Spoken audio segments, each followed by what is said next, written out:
అంతకుముందు మా అక్కల అమ్మగారింటికి పోవాలన్నా, అమ్మవారిని దర్శించుకోవాలన్నా, జోగులాంబ జాతరకు పోవాలన్నా, భద్రాద్రి రాములవారి దగ్గరికి పోవాలన్నా, లేకపోతే యాదగిరిగుట్ట లక్ష్మీ నరసింహస్వామిని దర్శించుకోవాలన్నా ఇంటి ఆయన దగ్గర నన్ను చేయి చాపాలి, లేకపోతే కన్న కొడుకు దగ్గర నన్ను చేయి చాపాలి.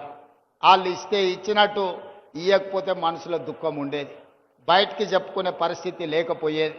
దసరాకు అడిగితే ఉగాది కోదులే అనేటోళ్ళు. కానీ ఇవాళ మా అక్కలు చెప్పాలి, మీ తమ్ముడు మీ అన్న రేవంత్ రెడ్డి ముఖ్యమంత్రి అయినాక ఏ బస్సులన్నా మిమ్మల్ని ₹1 అడిగినరా అక్క? అడిగినరా? మా ఆడపిల్లలు చెప్పాలి.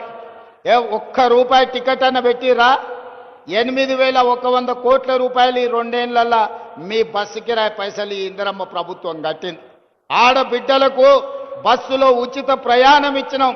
బస్సులో ఉచిత ప్రయాణమే కాదు, 1000 బస్సులకు మా అక్కలు నడిచేయుతుంది, 1000 బస్సులకు మా ఆడబిడ్డలను యజమానులను చేసినాం. అదేవిధంగా సోలార్ పవర్ ప్రాజెక్టులు ఇచ్చినాం. ఇవాళ పెట్రోల్ బంకు కోసం ఇవాళ వాళ్ళకు జగా ఇచ్చినాం. సంఘాలు పెట్రోల్ బంకులు నడుపుతున్నాయి, సంఘాలు విద్యుత్ ఉత్పత్తి చేస్తున్నాయి, సంఘాలు ఆర్టీసీ బస్సులు నడుపుతున్నాయి.